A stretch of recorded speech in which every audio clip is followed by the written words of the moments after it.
সামগুৰিত এইবাৰ চক্ৰবিহুত সোমাই পৰিছিল ৰকিবুল হুছেইন।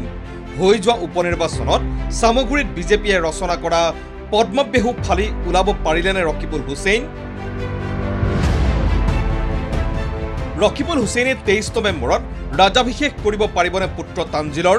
বিজেপিৰ দাবী, বিজেপিয়ে ৰচনা কৰা পদ্মবিহু ফালি ওলাব নোৱাৰিলে ধুবুৰীৰ সাংসদ ৰকিবুল হুছেইন আৰু সামগুৰিত ৰকিবুল হুছেইনে কৰিব নোৱাৰিব পুত্ৰ তানজিলৰ ৰাজ অভিষেক। বিজেপিৰ ৰাজ্যিক সভাপতি ভৱেশ কলিতাৰ নিৰ্বাচনৰ আগলৈকে সামগুৰিক লৈ তিলমানো বিশ্বাস নাছিল, কিন্তু নিৰ্বাচন হৈ যোৱাৰ পাছত প্ৰবল আত্মবিশ্বাসী সামগুৰিক লৈ।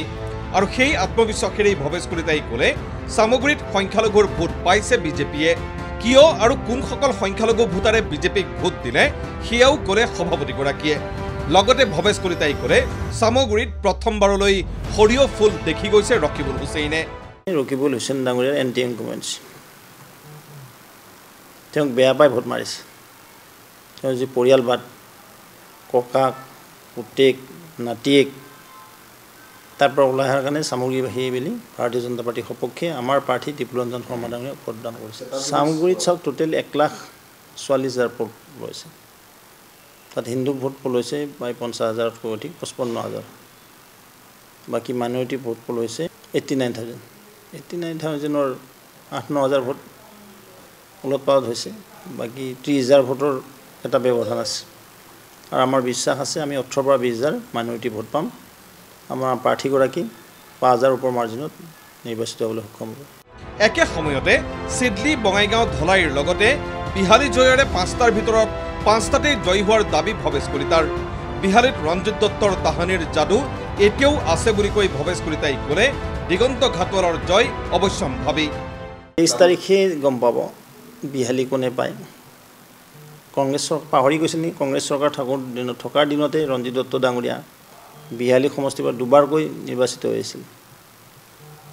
তাৰ পৰৱৰ্তী সময়ত আকৌ ৰঞ্জিত দত্ত ডাঙৰীয়া 2016 চনত 2021 চনত অৰ্থাৎ 4বাৰকৈ আমাৰ দখলত আছে। আৰু পঞ্চমবাৰৰ কাৰণে ভাৰতীয় জনতা পাৰ্টীৰ নেতৃত্বত দিগন্ত ঘাটোৱাৰ ডাঙৰীয়াই বিহালী সমষ্টি দখল কৰিব।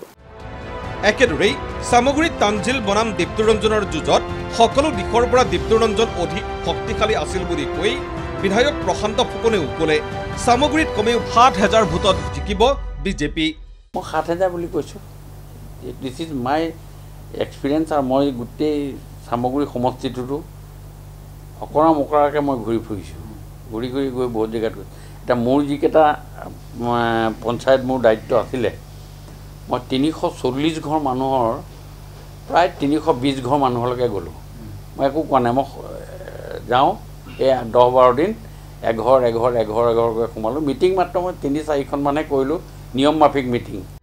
উল্লেখ্য 5 সমষ্টিক লৈ ইতিমধ্যেই বাজপেয়ী ভৱনত অনুষ্ঠিত হৈছে নিৰ্বাচনোত্তৰ পৰ্যালোচনা। এই পৰ্যালোচনাটো বিজেপিয়ে 5 সমষ্টিৰ 5টাতেই জয়লাভৰ ফিডবেক লাভ কৰিছে। Bureau report, ND24।